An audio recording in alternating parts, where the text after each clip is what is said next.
Alright guys, dito na naman tayo ngayon sa Del Gallego checkpoint.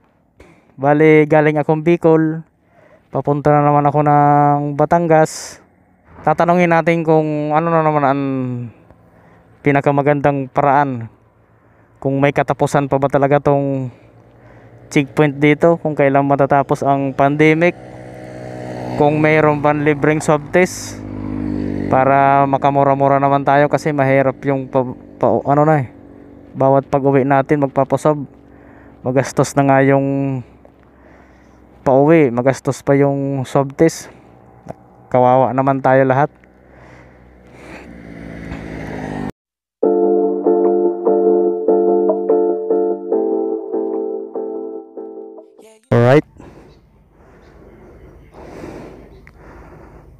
Alright guys, dito na tayo ngayon sa Del Gallego. Ayan bali nag-stop over muna ako dito kasi maulan sa daan. Ito, naka raincoat pa nga ako. Sige, pupuntahan natin at tatanungin natin kung meron pa silang libreng swab test, para naman yung iba talagang hindi naman maabala. Kailangan natin tong alamin. Kaya guys, yung hindi pa dyan naka-subscribe, mag-subscribe na para lagi kayong updated sa mga video na i-upload ko. Alamin natin kung anong kasi paulit-ulit lang to eh. Minsan sinasabi ng iba, marami nagko-comment, ginagawa na talaga siguro to na ginagawa ng negosyo daw, pero ewan ko. At pupuntahan natin kung ano ang sitwasyon, tatanungin natin doon. Okay guys, tara,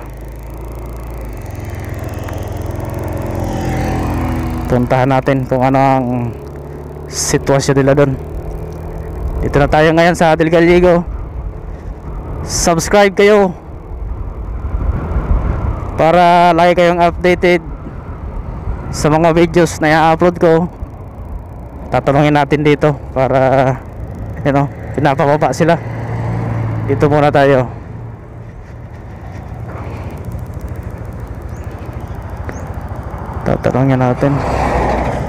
Tatanungin lang natin kung anong sitwasyon. May checkpoint.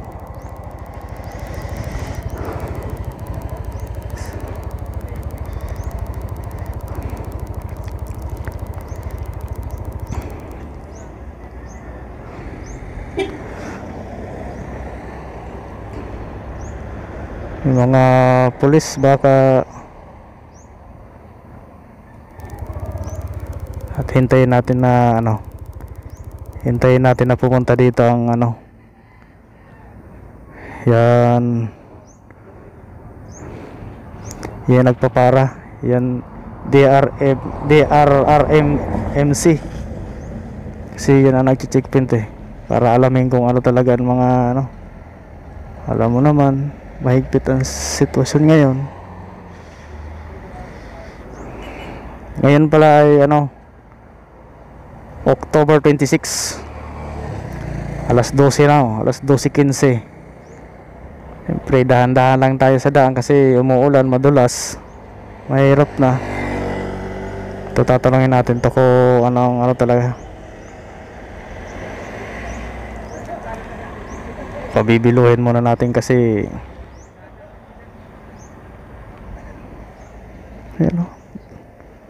pinababa yun mga doon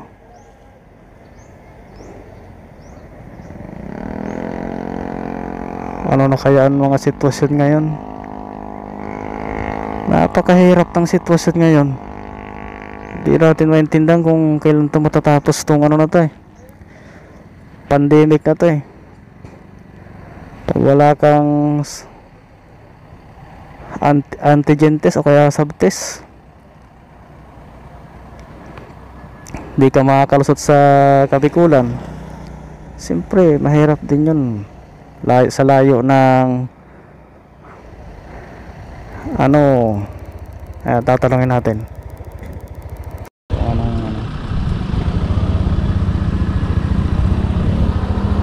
Padaanin muna natin to at delikado.